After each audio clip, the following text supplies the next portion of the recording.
to Mic Check Waifu Waifu.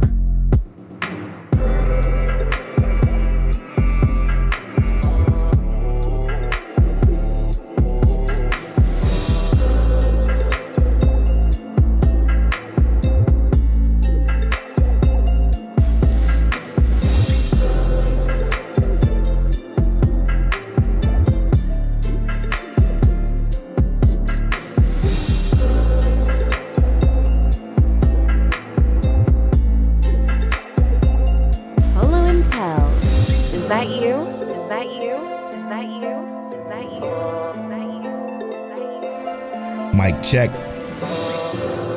Mic check, waifu, waifu. Tell them, is that you? Yes, sir. 192. This is episode 192 of Mic Check, waifu, waifu. As always, it's brought to you by Lube Complex. Make sure you go to lubecomplex.com. I think it used the offer code waifu. Last I heard, it didn't work. I had to contact Cry about that.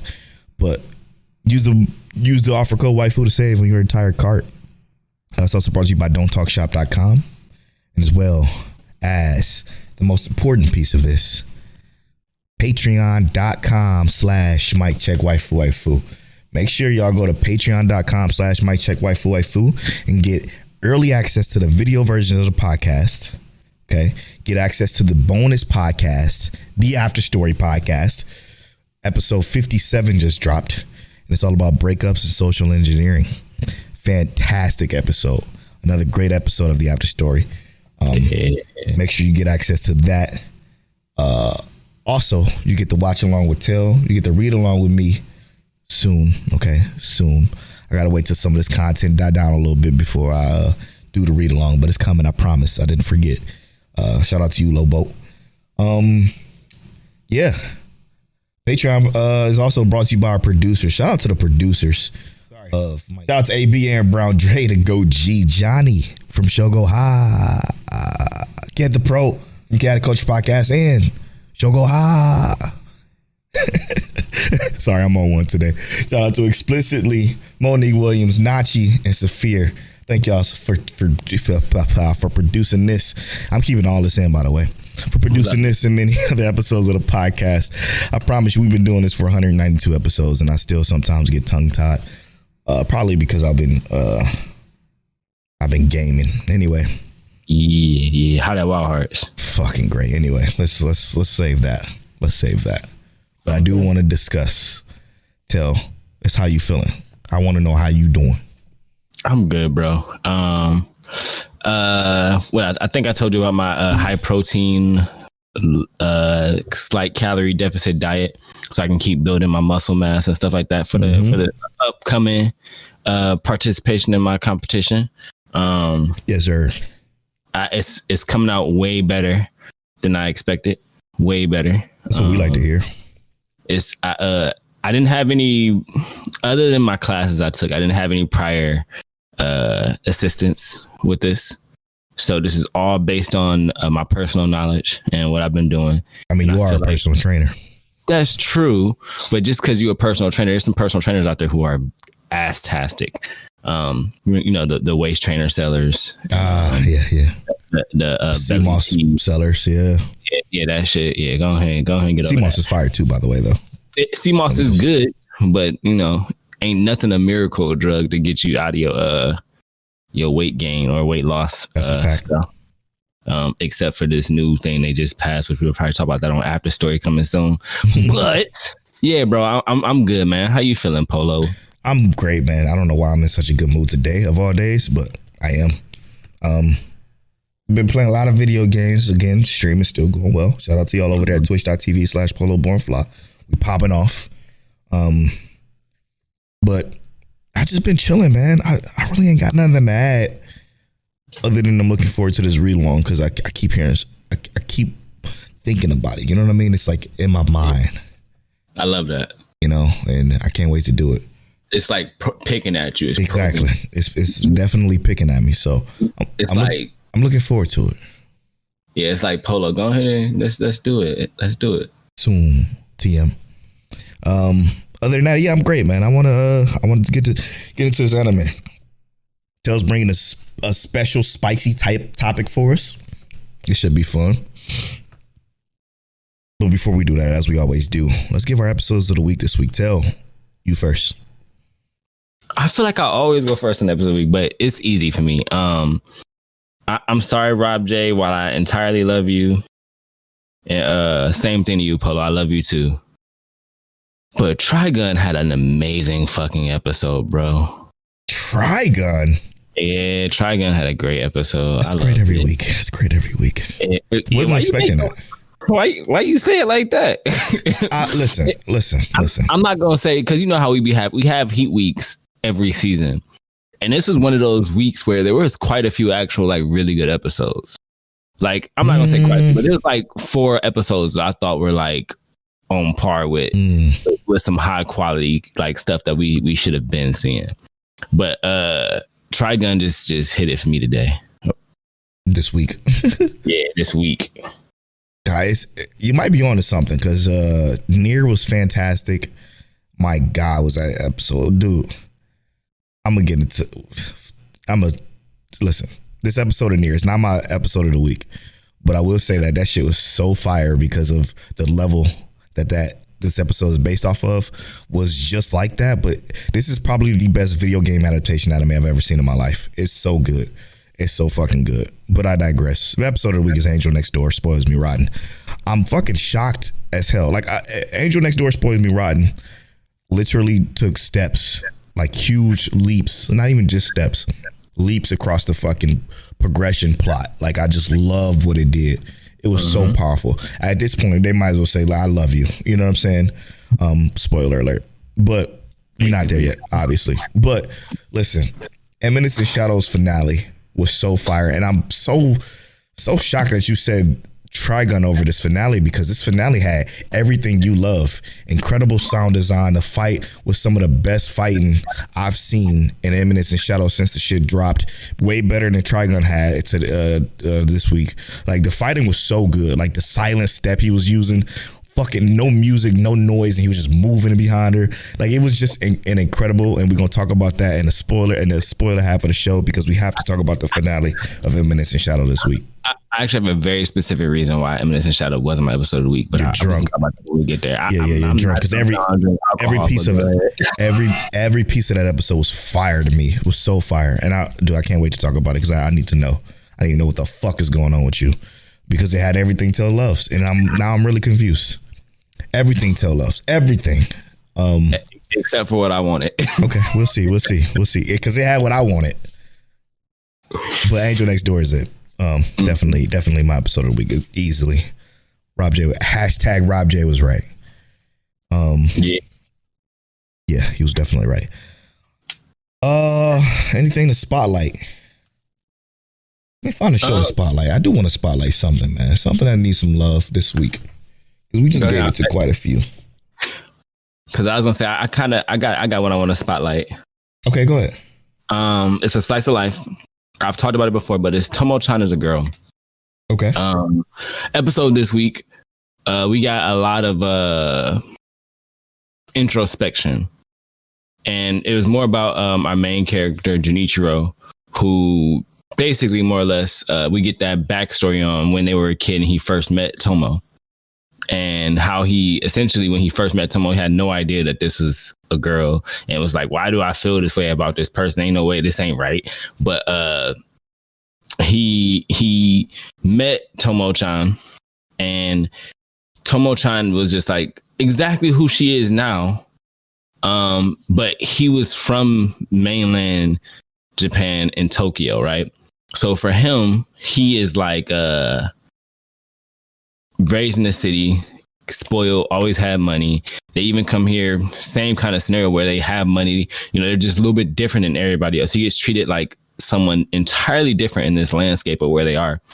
But what really drives this episode forward is to see the difference in how he started in this like kind of community in his life as a kid and developed to this point, and how you can see that initially he wasn't attracted to Tomo-chan in a sense. It was more about how he felt like her presence was so huge that being behind her, he saw who she was and was like, I got to be able to be a person that can also stand side by side with this person and not just look at their back. So it was a great development for these characters. Another really I think it's a really good development in this like slice of life story. So Tomo-chan is a girl. One I would like to spotlight. I think keep watching it if you're watching it. Yeah. And for me, I guess I'll just talk about it because I just talked about it a little bit earlier, but it's Nier. What Nier's doing with this fucking show is incredible. I'm not going to go into spoilers, kind of like Toe did, but I'm going to talk broadly about why it's so incredible. Number one, okay. The number one thing that was so important about the game, that was so impactful in the game for me, outside of its whole genre bending phenomenon that it was doing in the game, is its sound design. Its sound design is fucking top tier. Some of the best sound design you ever hear. When the robots talk, dude, I'm a actually sample when the robots talk because someone in my Twitch chat won their sound, and his name is Tinglebot. So I'm gonna sample his I'm gonna sample the robot's voices, and I'm gonna put me with a robot voice over that. It's gonna be fire. His sound gonna be fire. But the sound design with the fire, and obviously the music, man. And again, like I said earlier, the way it touches on, the way it adapts the video game level is something so special, because when you come up to this fucking circus area, for one, you don't get this in the game, but it's okay that you didn't get it in the show. It's creepy, bro. It's so creepy. Like, it's fucking, you get outside of it and you like these clowns and balloons are popping up in the game I'm describing. These clowns and balloons are popping up and you're moving around this little carnival, and you get to the inside of the carnival to that particular boss. Okay. And what's so special about it is the way you fight that boss. The way you fight that boss is you use the pod. The pod shoots the balls that come out of the boss's bottom half. Shoots those because it's like a bullet hell. So you shoot those bullets with the pod, and then you go, when the core opens up, that's when you attack it again. It's so fucking sick how they adapted that into this show. It's absurdly good, while still telling the story, while still having the background story play in an even better way than the game did. Like, this is additive to the game, not subtractive, supplicative, whatever. Not taking away from what the game did, but it's adding more to the story and the lore of Nier. That's so fucking special, bro. It's so good. This episode of Nier, welcome back, Nier. It was fantastic, and I can't take it away. So. I feel like we agree on how amazing Nier is. I just love hearing your experience though about it, right? Because like, to me, on the outside, I'm like, yo, this shit is fire. Right. Like, I'm like, yo, this is fire. But I haven't played the game. I've just watched people play it. But this specific part, I had no idea, right? Yeah, I came into this with like fresh eyes. So for me, I was like, yo. Bro, you going through this carnival and then you just like fall down. When you fall down, it's dark as fuck. And then the spotlights come on. And it's fucking, this boss just comes out and you're in the middle, and it has you know how the outer edges. They even adapted that into the anime, like in a way that's so sick. It's so good. It's so good, man. That like you said, genre bending, where you're mixing that bullet hell. It's not even like you're mixing the concept of a game, because we understand this is a game anime, right? It's an adaptation of a game to an anime, but it almost feels like, I'm not gonna say almost. It just feels like they did it adequately, more than adequately. They adapted it superbly to how you feel like this should be done. So yeah, incredible. Continue. Is good to have Nier back 125%. Yeah, and like I said in prior times, like I didn't beat all the endings because, like I said, it's 26 endings in the game, all the letters of the alphabet, obviously, and it's on H. I really want to go back and get these other endings, man, because I never got to H. I got to I think I got to C or D or something like that. I need to know, man. I need to know. I really want to just play through it again from scratch. Also, in the game, I don't think they're going to do this in the show because it's obviously not possible. But I'm gonna give you a little taste of what the game does and how crazy it is. The game has a boss battle, right? The boss battle is against the creator of the Nier series. Yeah. Yeah, he's a regular humanoid but android type figure, and he's in the game. And you talk to him and you have to fight him, and he's hard as fuck. But that's how crazy Nier is. It goes deep, man. It goes deep. It's a great game, and now great anime. I don't know of any other anime to game outside of, like, obviously you have Clannad, right? Clannad started off as a visual novel, so that I don't think we can really count that per se. But this is probably the best. So I have one more kind of question to go with this. We had, and this is on After Story, so check out After Story for more context on this. But we talked about how The Last of Us, you felt like the creation of this show was not necessary. Yes. Right. But Nier, do you feel that same way? Do you feel like the creation of this anime adaptation was necessary? It's never necessary. No, I will forever feel that way regardless of the situation, because I played the game, and the game stands on its own as one of my favorite games of all time. So with it standing on its own as one of my favorite games of all time, I've experienced the story. The difference is that this is additive to that story. Right. So while it's not necessary, we don't need it. No. We will never need it. So that's what I was looking for, is because, like you said, there's 26 endings. If it's 26 of them things, and a lot of us ain't gonna play 26 endings, we might play like 4 or 5. Yeah, I mean, to be fair, the game is like 11 hours long base, right? So 26 endings, you're probably end up like with 40 hours. I put 40 hours in Dying Light 2, and I haven't even got past chapter 2 yet. Because, you know what I'm saying? Like, that's just kind of put it in perspective. So it's like, it's not too much. So it's not going to be necessary for completionists, but I mean, if you ain't a completionist, you might as well go ahead and turn this anime on. We talking to you. Go ahead and watch it. Yeah. I can't believe it. I can't believe how good it is. To be honest, I'm shocked. To be fair, because it's Square Enix. I don't trust them. I guess it is A1 Pictures, so I already knew it was gonna look good. But I didn't know Square was gonna like be okay with producing something like this. Yeah, exactly. Anyway, sorry about that long-winded spotlight, but that's what it's for. We gotta give those flowers. Tell is bringing us the topic this week. Very interesting topic that I'm looking forward to discussing, because I saw it. I did see it after you mentioned it. I looked at it. This is coming from our Facebook page. Make sure you go to facebook.com/MikeCheckWaifu. We are at 9.1K supporters there. And in our Facebook group, join our Facebook group as well. We have over 500 people in there chatting it up. But Tell, you want to bring the topic, brother? Yeah. So just as a pretext, I'm not a power scaler. I don't like power scaling. It's necessary though. I think it can be necessary, but yeah, you know what I said. Like I like taking it at face value for what we get. But here we go. This is how we're gonna do it right here, right?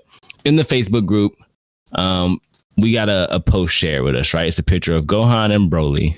It says Super Saiyan Blue, or not Super Saiyan Blue, but Super Saiyan Super, or Dragon Ball Super, Broly and Gohan. And it says, who y'all got in this fight? Neither holding back, no plot armor, full scale. And this is from my boy Andrew Kenter, out of Florida. I miss you, by the way, bro. But so basically the conversation is based around no one's holding back. There's no plot armor, full scaling, right? At maximum capacity power, who is stronger? Now, I'm just going to be completely honest with you, and I'm just going to give you my answer right off the bat. It's Gohan, right? I'm going to tell you why it's Gohan. Because Akira Toriyama said it's Gohan. That's it. Story done. But I get it. Though, I love that. I 100% get it why people would say Broly. Because let's look at the movies, right? And I imagine Polo might not have watched both of the most recent Dragon Ball movies. You damn Skippy. Right? So in the movies, we got Goku and Vegeta fighting Broly. They both go Super Saiyan Blue, and Broly is kicking their ass. He not killing them. He can't kill them because they are strong enough to withstand his blows and stuff. He can't kill them, right? But they also cannot kill him in return. Super Saiyan Blue, right? This is God level. Got it. Understood. They fuse into Gogeta and they just start dogging, bro. Dog walking Broly. And I mean, like, dragging him, like, kicking him through mountains and through the planet. And that's the end of the fight. They save Broly life instead of killing him. That's the end of the movie. Now, the comparison here is to Gohan's Dragon Ball movie.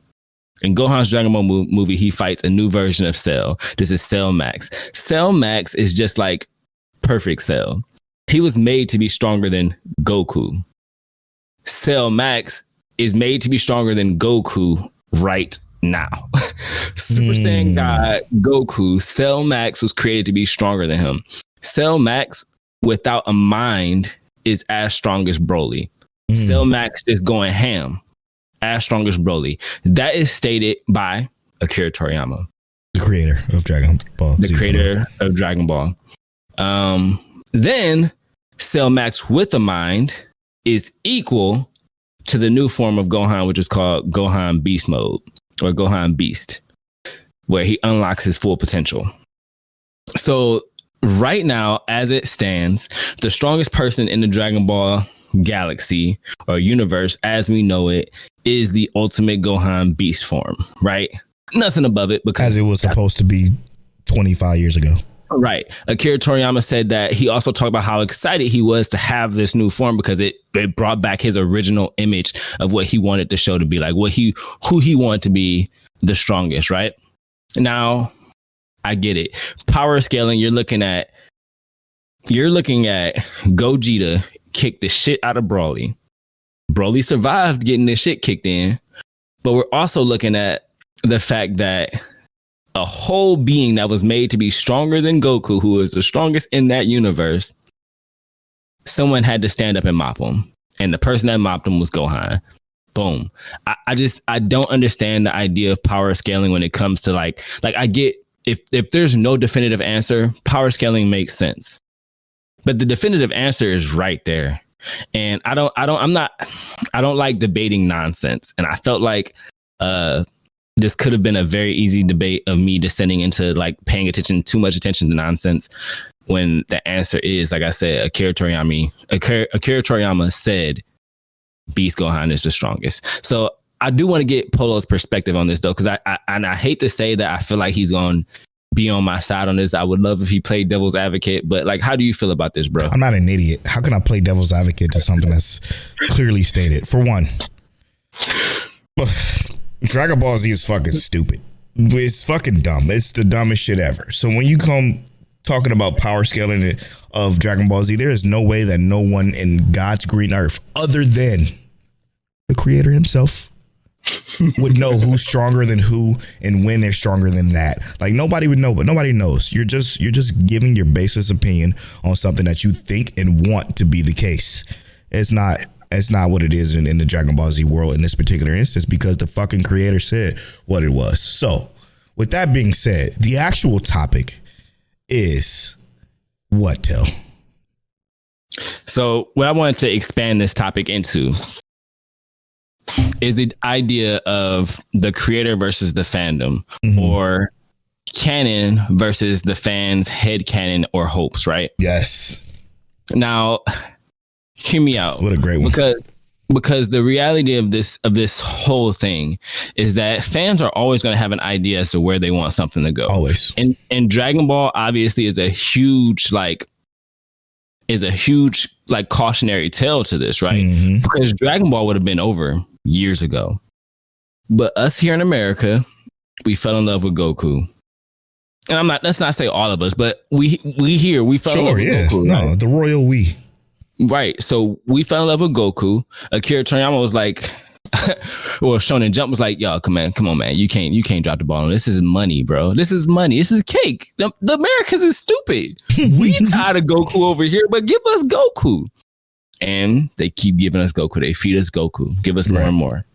And we've pushed this to a point to where like the hopes of the fandom are trying to overshadow, because they can't necessarily overshadow, but they're trying to overshadow the actual story of the creator. Yes. And to me, that's a huge issue. And it's almost like it's the same thing that happened with Promised Neverland. Yep. It's the same thing that happened with Attack on Titan. I mean, Attack on Titan had a bad ending to begin with, but these are stories that essentially they had endings that weren't amazing, but now the creator is like, let's try and backtrack on this, because everyone has their own headcanon. Like, everyone has their own hopes for a story. It's not your story, bro. Yeah, and while Attack on Titan ending is terrible, I don't want it to change. I want it to be exactly as it is. Just let it breathe, let it live. That's a perfect way of putting it, man. You think about it. Not only did they do that with Promised Neverland, which, I mean, the manga I heard was better. Obviously, you told me it was much better than what the ending is in the anime. But trying to force that into an anime is the perfect example of what this fandom could do, because I don't even believe that they wanted to make another anime season, did they? It didn't seem like it, right? Like it just... It to me, it just seemed just rushed. Yeah. Like, and like I said, I think the reason that, like, for instance, Promised Neverland was rushed was because there was so much backlash on the ending for the manga that they were like, well, let's just put it out. We're going to change the ending so that people love it now, right?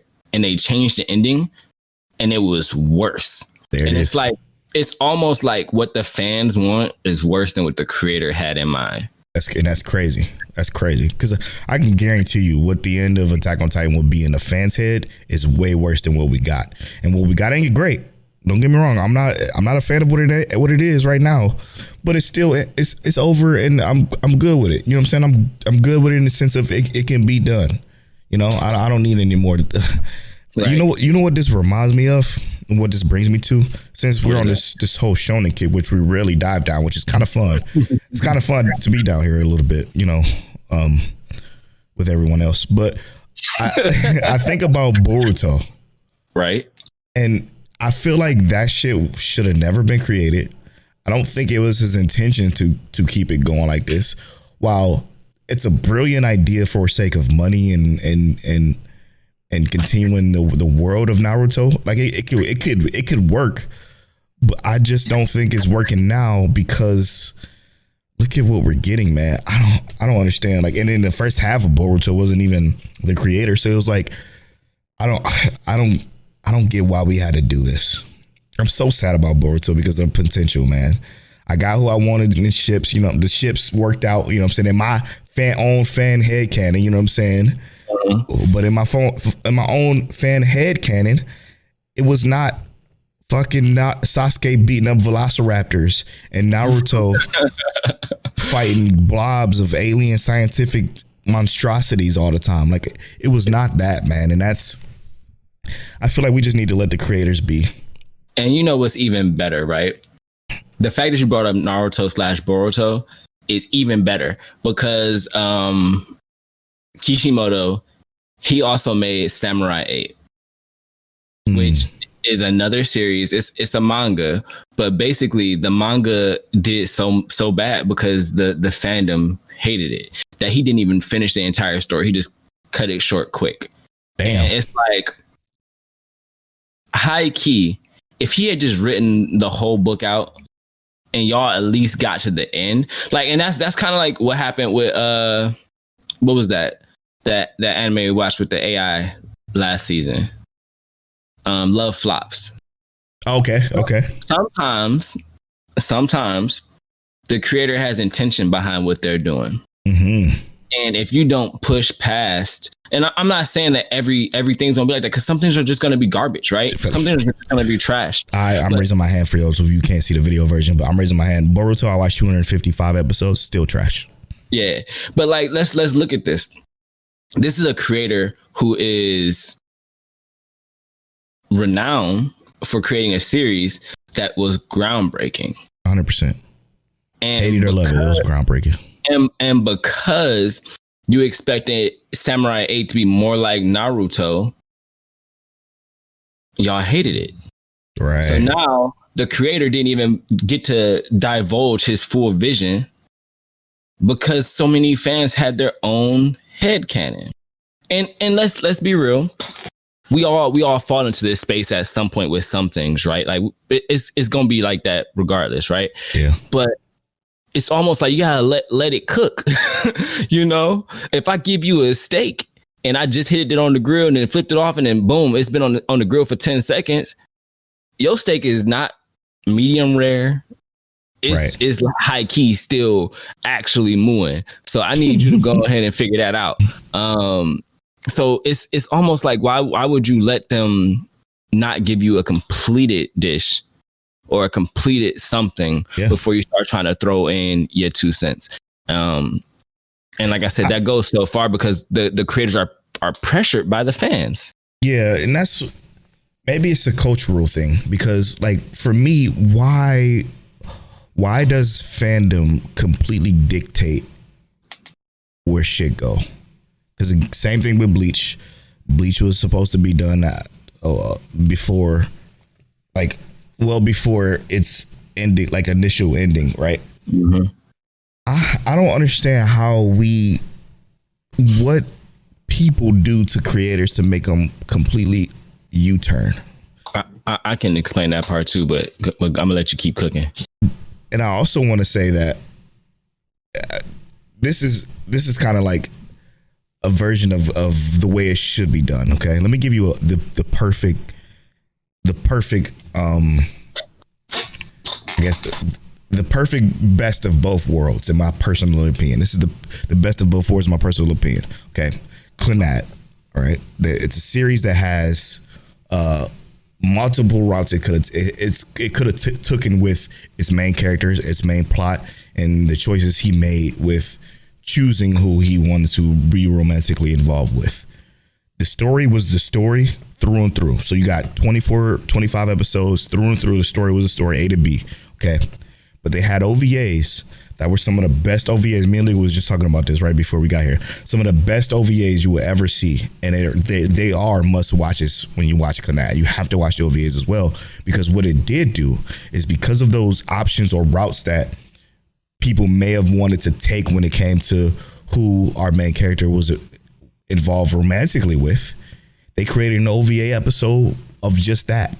It was what the romance would look like if he chose this girl, this girl, this girl, this girl, this girl. And it was beautiful.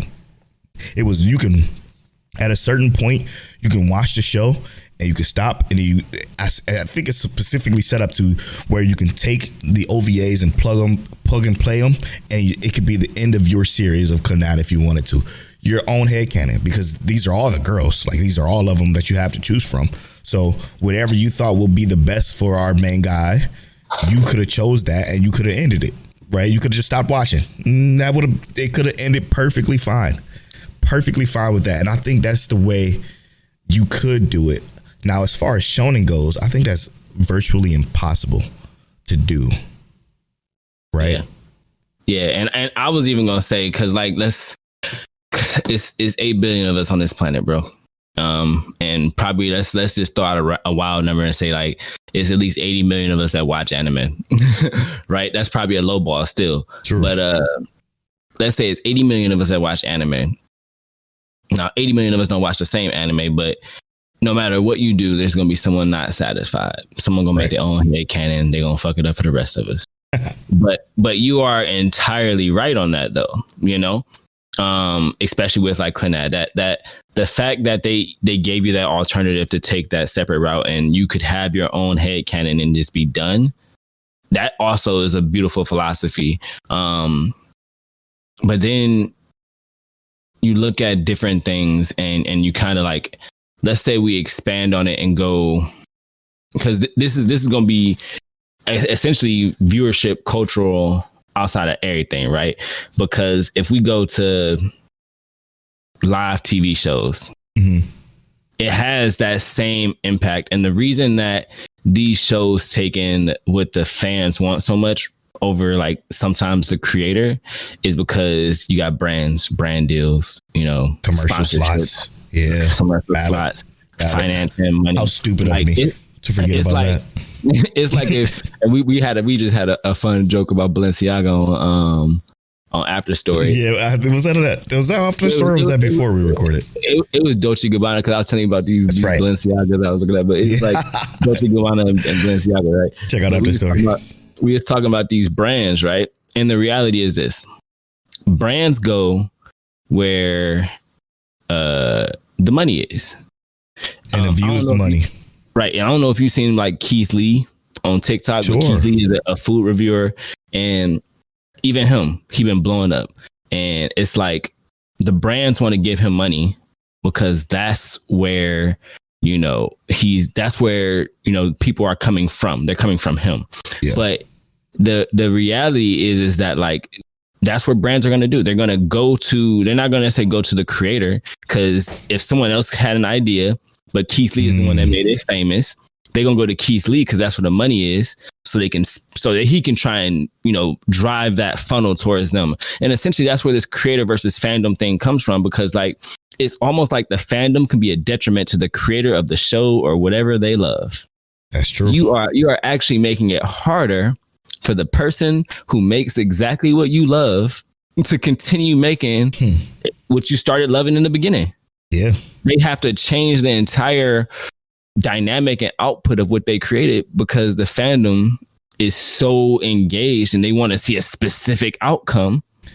Yeah. That this is what we get. Listen, maybe you're a listener, right? And maybe you're one of the ones that are rabid, okay?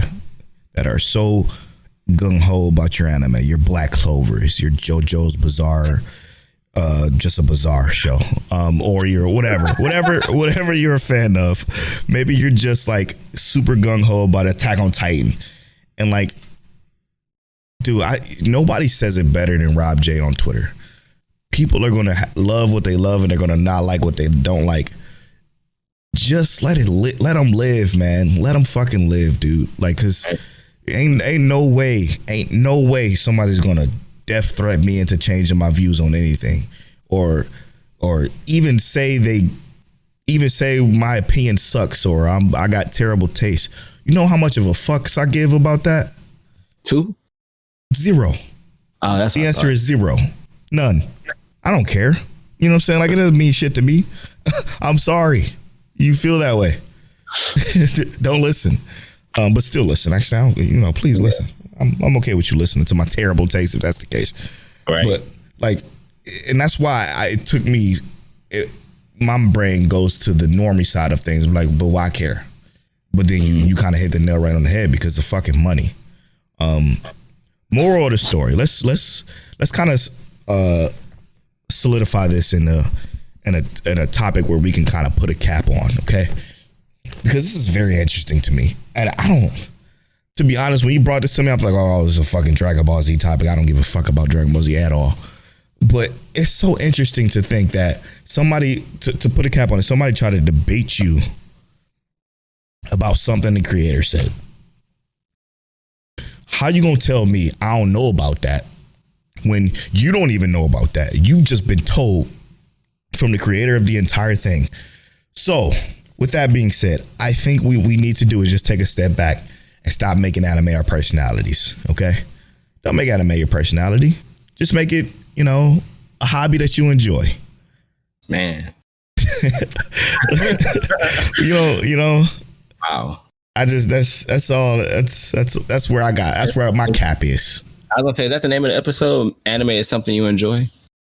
Probably something. Something like that. I'm gonna spin it. Yeah, I'm gonna spin it.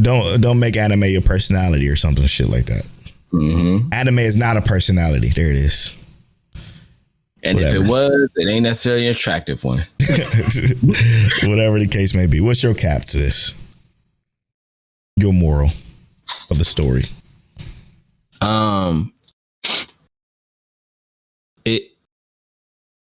The reality is this. We can say whatever we want to. Yes. But facts are facts. Yeah.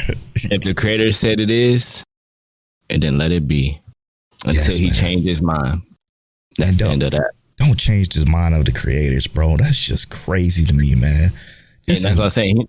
You ain't changed his mind. You just change the his pockets because Exactly. he had to fill his pockets with your money for what you said. That's crazy, man. It's so crazy to me. All right, that's fucking wild. Let's do this recommendation roulette, but let's do this with a little bit of a twist, Till. It's your turn to roll to random. Let's try to both find something that looks interesting that we haven't seen. And bring it next week? Bet. Say less. 2017. Oh, it's your turn to roll it up. My fault. What the fuck am I doing? That don't matter. What's your number? Hold on, I'm getting there. I had to type. I don't know why I said that. I don't know why I wrote the fucking number.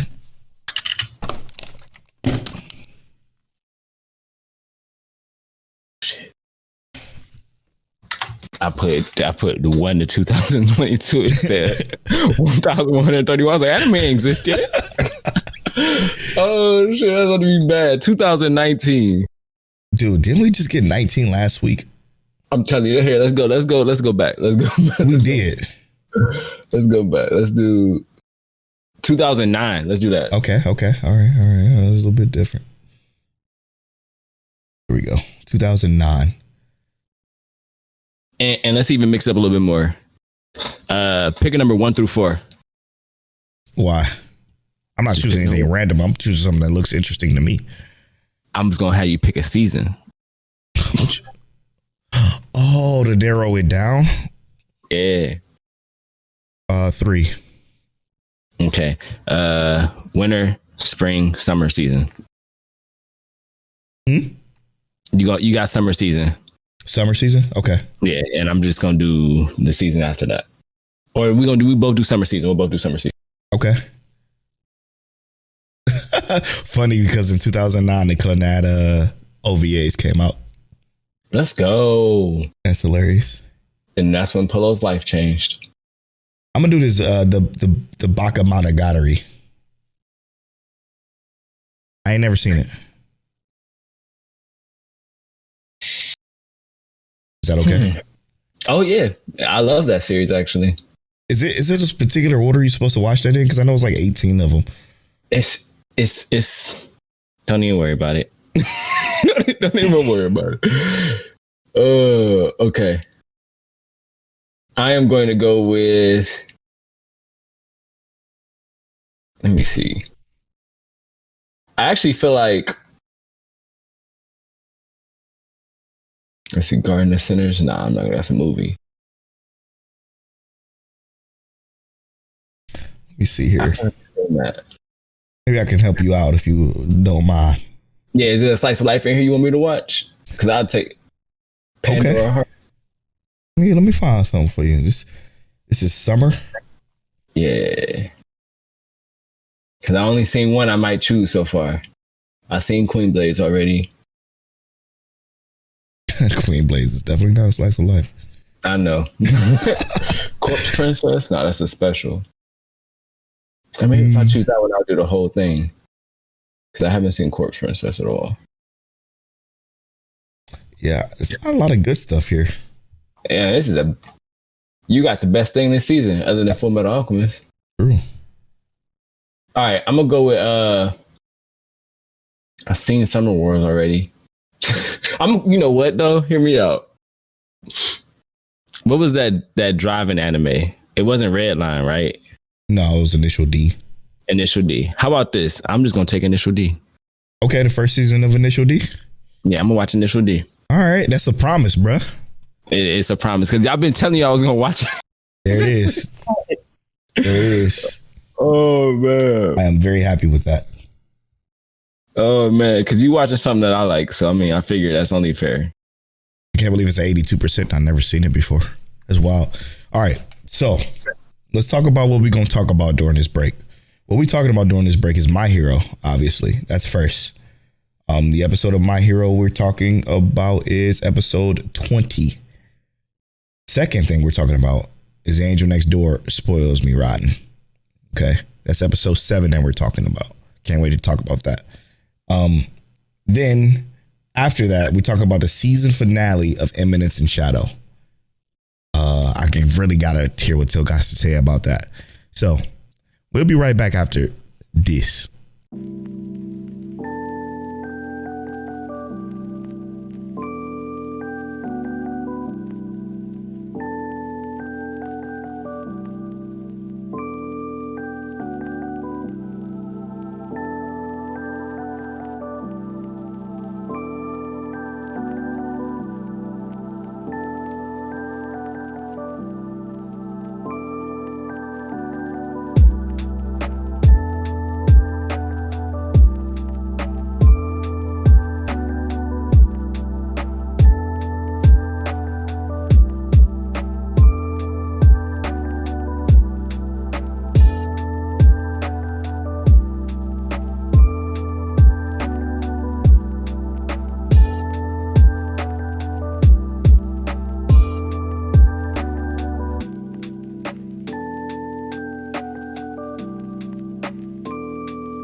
And welcome back to episode 192 of Mic Check.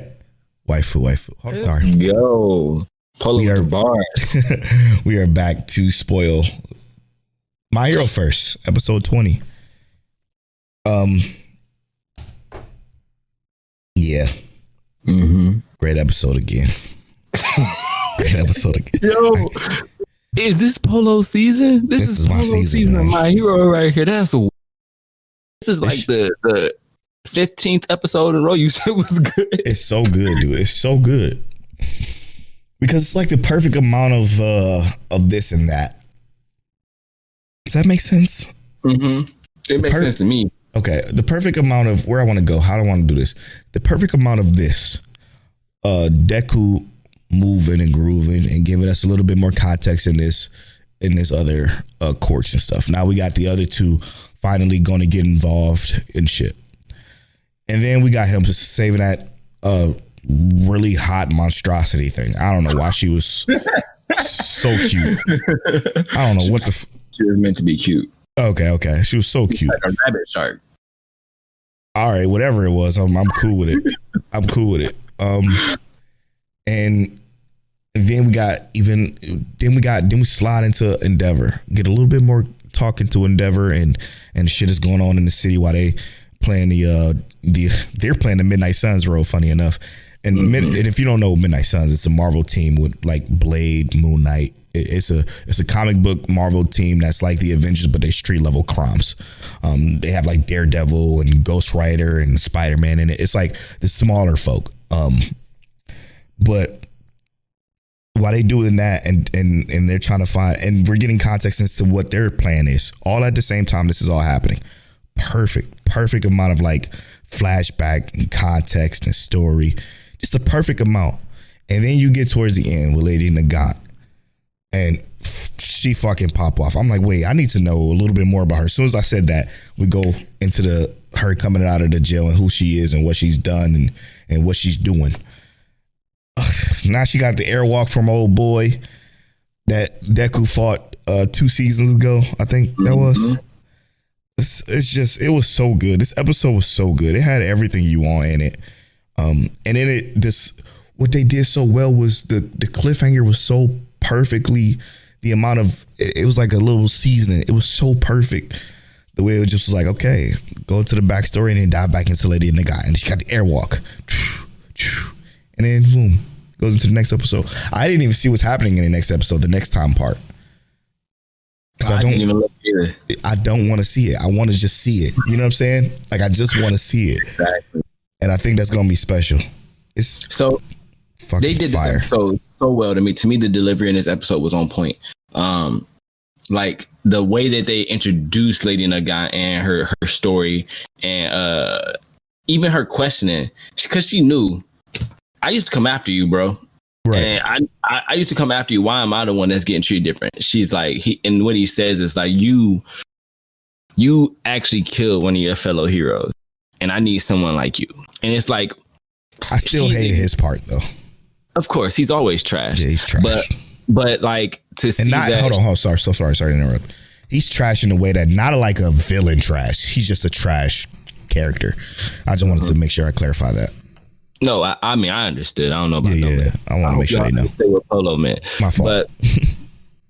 But to see the context of her being what Hawks, she is the predecessor to Hawks, and seeing that culmination of growth and everything like that was dope. Yes. And actually seeing her quirk in action, like. Because in the manga, I just see you can't see it. Yeah. But to see that curve come through, like, yeah, that shit was fire as fuck. That's what I thought. I wanted her to be good so bad.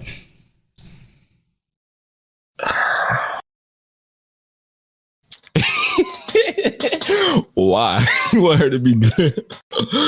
Because she about to get. You think she gonna get body bag? No, it's not even that. It's just she's just such a fucking cool character. Yeah, like such a cool would have been a cool hero, or probably was in the past. I'm sure they're gonna give us a backstory on why she killed who she killed, but I just think she's fucking fire, bro, and she would be fire to be on the good side. It'd be good to have her on the good side, and maybe that'll happen. Maybe Deku would bring that change out of her. Yeah, I think as soon as she hit the manga, she was a favorite immediately. It's like. Yeah, everybody loved her immediately. Her power is dope. As fuck.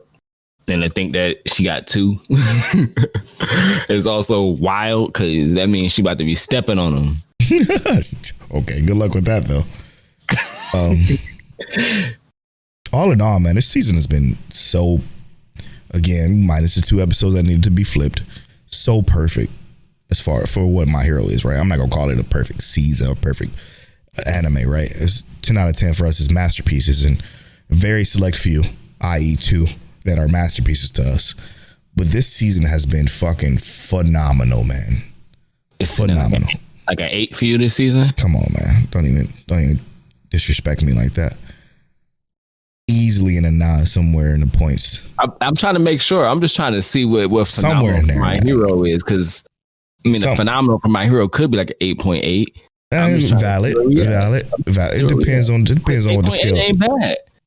Depends on what the scale say, bro. The scale averages it out. But I digress. Shit was heat, man. Shit was so good. I don't even know where I want to go. Obviously, gut check. They're gonna fight. All right, it's gonna be a hell of a fight, and I better see the fucking other two powers in this motherfucking fight. Because if I do that, it's gonna be fire. All right, that's all. Next up, probably the best show of this season. Easily, not even close. Angel Next Door spoils me rotten. Before Polo go on his tangent, stop. Okay, just let me go. You go ahead. I keep saying this. These characters are fucking perfect, bro.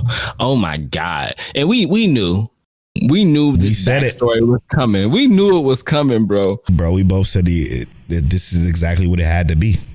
But like the when you hear about it, right? Still, because obviously it was more detailed than what we were thinking, right? But when they gave us the detail and the reasoning behind her parents' absence and stuff like that, I was like, come on, man, y'all ain't shit. I was so mad. This your daughter, and you left her. She's an angel. It's in the name of the show. She's an angel. But you gotta put this in perspective, Till. She only became an angel because they weren't there. Because she wanted their approval, not because they weren't there. No. That's because they weren't there. So to get their approval or their attention, period, she decided to be the angel to do this. Because as she said in this episode, that's not who she is. She's not that. It's perfect. She's sharp-witted or sharp-tongued. She says she's fucking mean sometimes. She's all the shit that she's labeled herself as was also very dramatic and over-exaggerated for her too, because she's a sweetheart, obviously. Exactly. But she's not who she is in school or this perfect top of my class type, friends with everyone type chick. She's just not. And it's this facade she puts on to try to become top tier student for her parents who didn't want her, which fucking sucks, man. That sucks. That absolutely sucks.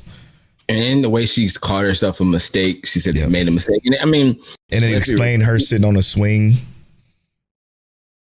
Led into the first episode. That was beautiful, bro. So perfect, bro. This show is perfect. This episode was definitely amazing. This was a 10 out of 10 episode.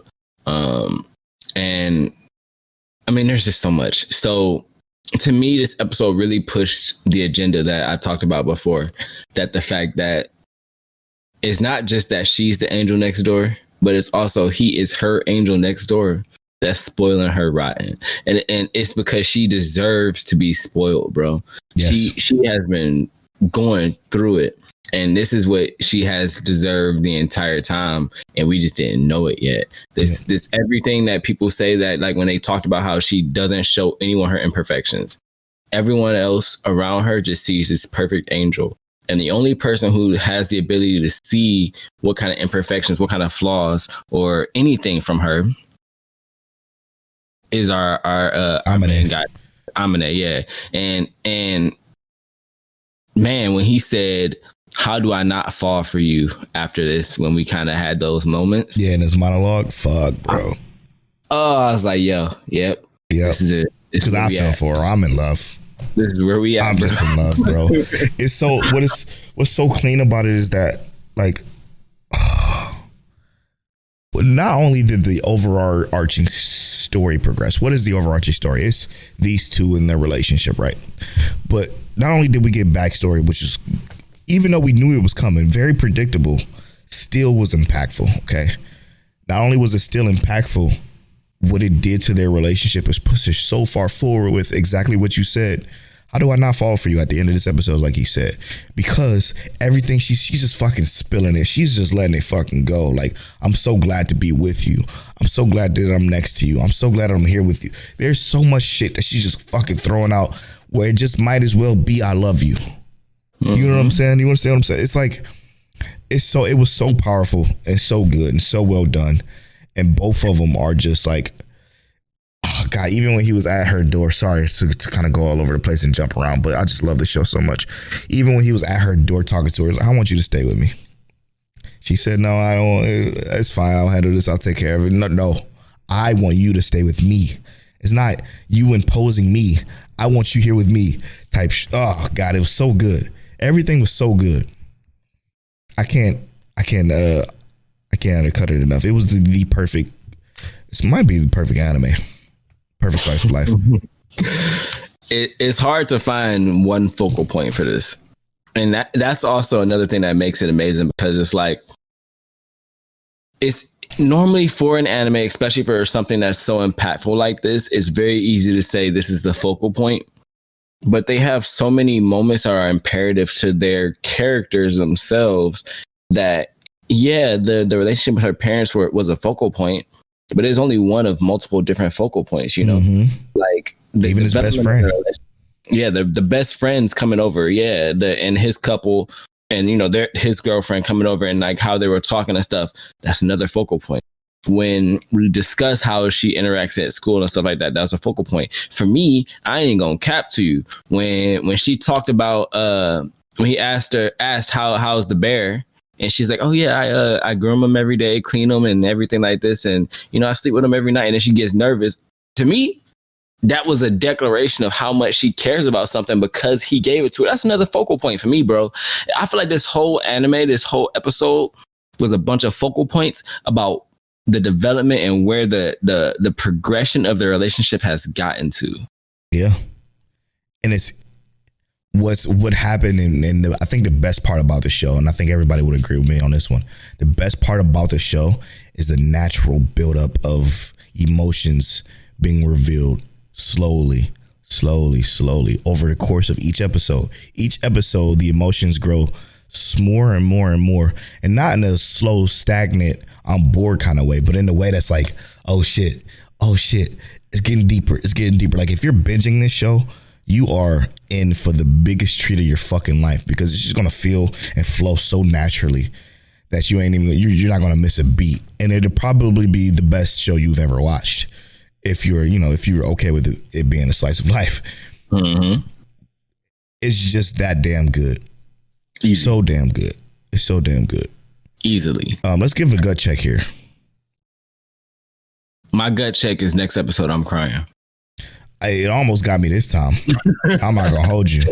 I was like, damn, man. I almost had the thug tear run down. I don't know, bro. I think that the next episode has to be some kind of reinforcement, because this episode was kind of like I'm not gonna say like deterioration, but it was the breakdown of, it was more like the compositional breakdown of the relationship, right? Yeah. Like not breakdown in a bad way, but like showing the different levels and progression of the relationship. That's what I think this episode was, and why it was getting to that point and what it needed. So I think going forward, I think we'll have reinforcement of the relationship, right? So I think there has to be some kind of confirmation that, like, okay, we're going to be together. Because she did say, do you want to go out? And she didn't say like, you want to go out as in like, let's be together, let's go on a date. But, you know, I feel like that was the first sign that let's make this official. And that kind of movement. I was going to say that from my gut check. The most important piece about this episode was her asking him to take a walk and go out. Because before, if you look 6 episodes back, it was can't be seen in public because it'll fuck up some shit in school. That now that is let's go out just casually. That you fucking stole my shine, because that's what I was gonna say. That is the biggest step within this, because now what I feel like is gonna happen is that it's going to be a more candid and open her. And by her being more candid and open, meaning, who knows, this new term, they can be classmates. And if they're classmates, she's probably going to be open and talking to him in class naturally as possible. And then the class is going to be like, yo, what the fuck is going on? Why is she talking to Amane? And you know, go ahead. I'm sorry. Oh no, it's cool. We skipped over a whole nother focal point when they talked about, you know, her opening up when in the conversation with the best friend and stuff like that. Yeah, what she said here. She's more open with Amane. So if they are together in said room in school, she can be more open around other people because he's there. And I'm just like, basically, we getting there. we getting there. That's exactly it. Confirmation of it. So where I was going with my gut check is that they're going to end up in the same class next term with Chise, with the other guy. And it's just going to be awkward at first because he's not going to know what to do with it, but she's going to initiate and make that move into, you know, hey, I'm in it. And then the fucking class is going to be everybody. They're going to do all that shit. Why is she talking to Hamane? Why is she talking to Hamane? Did you hear she's talking to Hamane? And it's going to be like this whole big thing. So I'm kind of looking forward to it. He's going to, you know what I think is going to happen? He's going to be like, oh shit, I'm messing up her school life. I need to take a step back. And he's just going to ignore her. And it's going to fuck up something within them. It's going to cause some misunderstanding. But that's what I'm thinking. Nope. Ain't going to be no negatives between them. You don't want it to be. You're right. That's my head canon. Well, the name of this episode is fucking head canon. It just has to be. It's so perfect. Anyway, let's move on to the final topic, Eminence and Shadows. What didn't this finale have that you wanted? It didn't have what I feel like we're going to get in the next season. And that's the reveal to anybody, just anybody that he has already met, that Shadow is Sid Kageno. Yeah. I'm ready for him to, and I'm ready for him to either, this is what I want, right? I wanted him to either commit to the shadows or, you know, I guess reveal himself. And I guess realistically, that's not who he's trying to be. I get it. I get all of that. But it's like, man, bro, this show could be so dominant. I feel like if he just chose a path. His path is cool. And I like that we get to see, because I guess without him being the background character Sid Kageno, we could never see all the details and intricacies that we do see.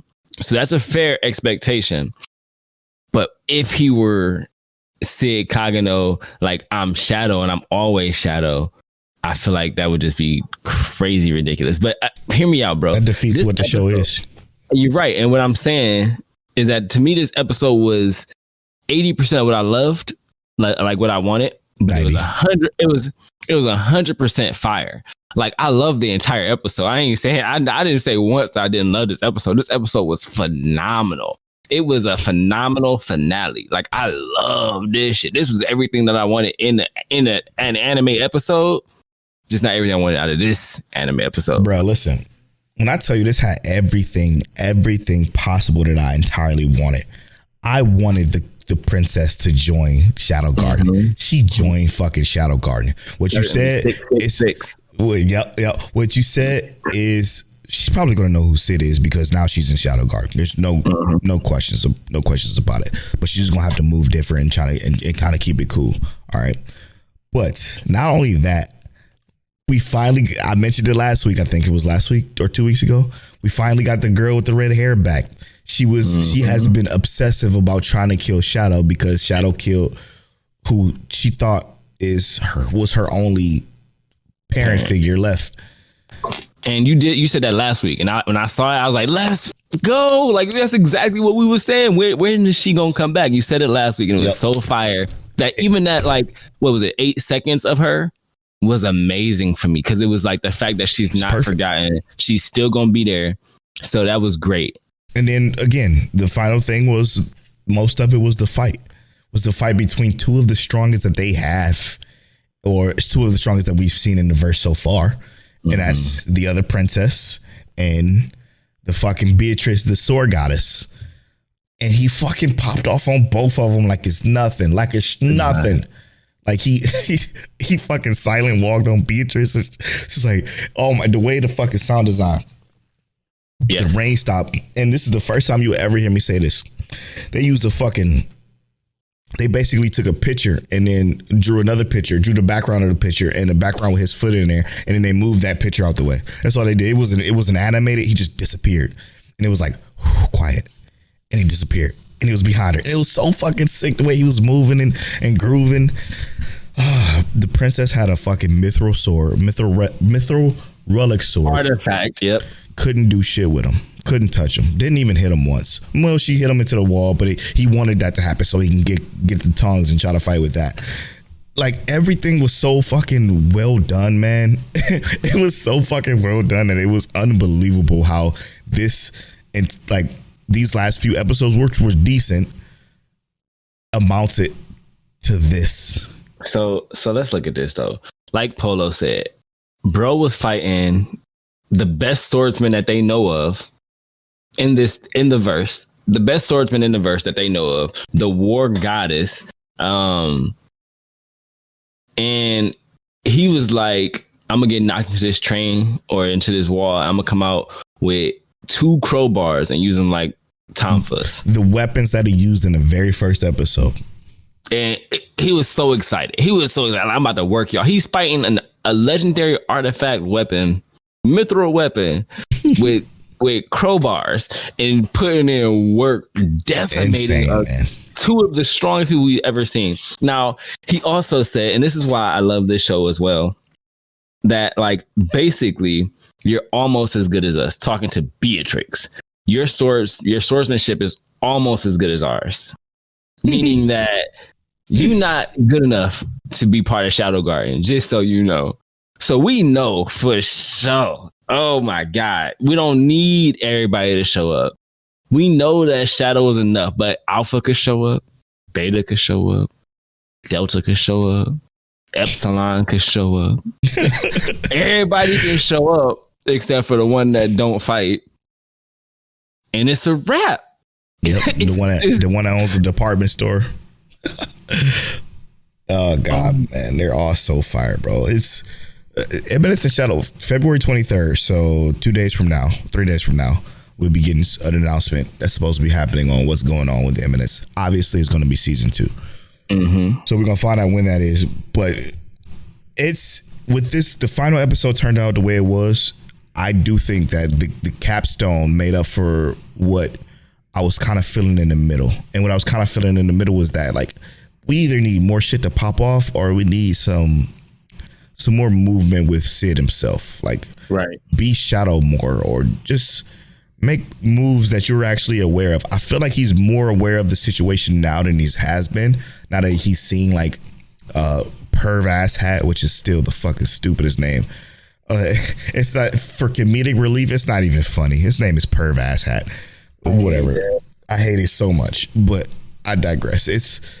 I do think that it's necessary for them to pop the fuck off next season when it comes to the way Shadow moves. And I'm praying, my gut check for next season is that I'm praying that we get more of the Shadow Garden ruining the Code of Diablos and see it being a part of that and knowing that it's more to this than meets the eye. The reveal of like Sid Kagano's entire like Shadow's village. Oh God, it was sick. And I love the fact that we come in 664 and 665 are fighting, and they're quite literally fighting just like how Sid was just fighting Beatrix. Mm-hmm. And it's like you can't actually see them fighting, bro. And it's just like, oh my God, man. Oh man. Everybody in his house a demon. I really want the princess to like find out that he's Sid though. That's all I want. She will, because she was hurt, because remember, she's in love with him because she feels like he was trying to defend her regardless of his strength. Like he wasn't strong enough to defend her, but he still tried. So the fact that was destroyed right in front of her, and then eventually we'll get to the point where she finds out Sid and Shadow are one and the same. I'm just like, yo, she about to be number 1, and they gave her 666. She's about to be a demon. Straight up. She is literally about to be a demon. And the name of the episode was Advent of the Demon.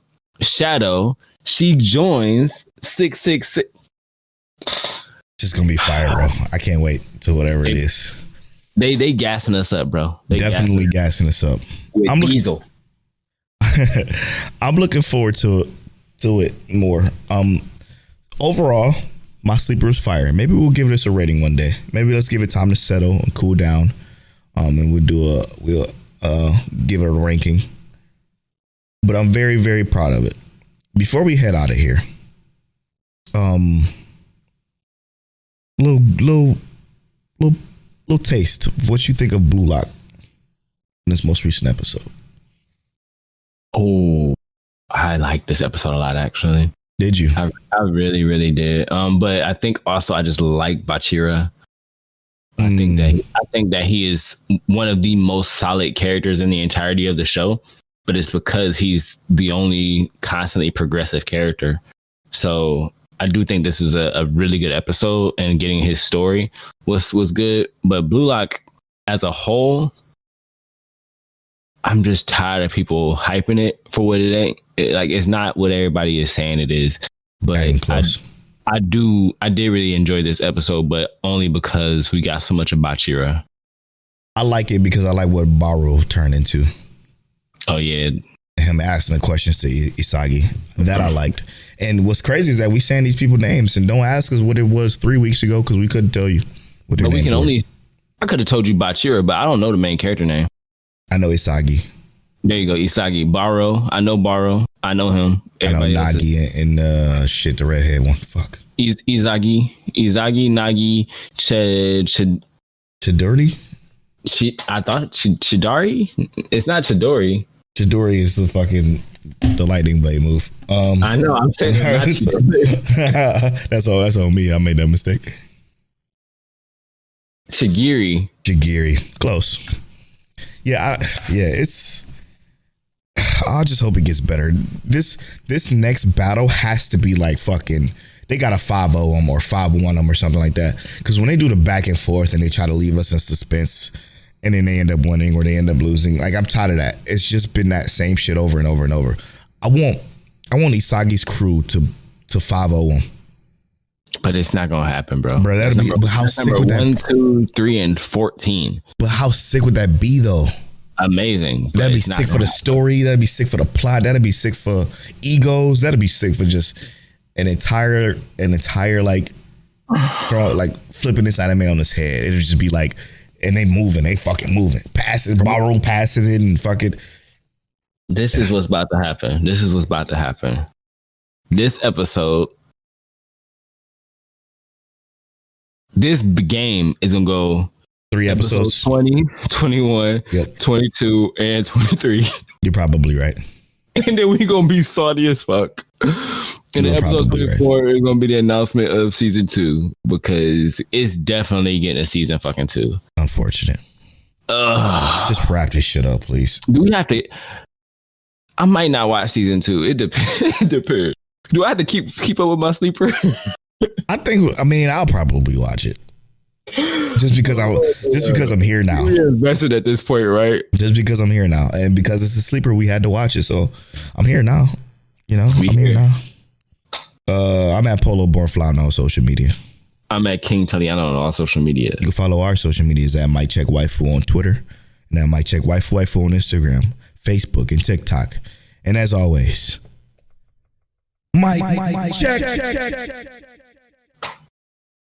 Man.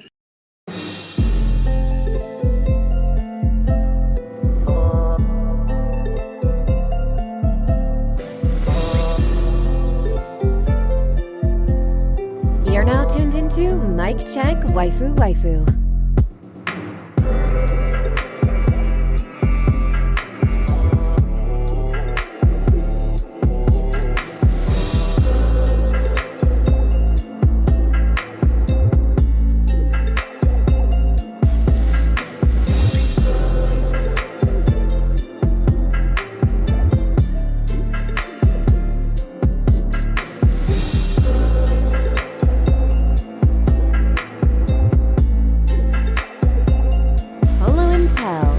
Is that you? Is that you? Is that you?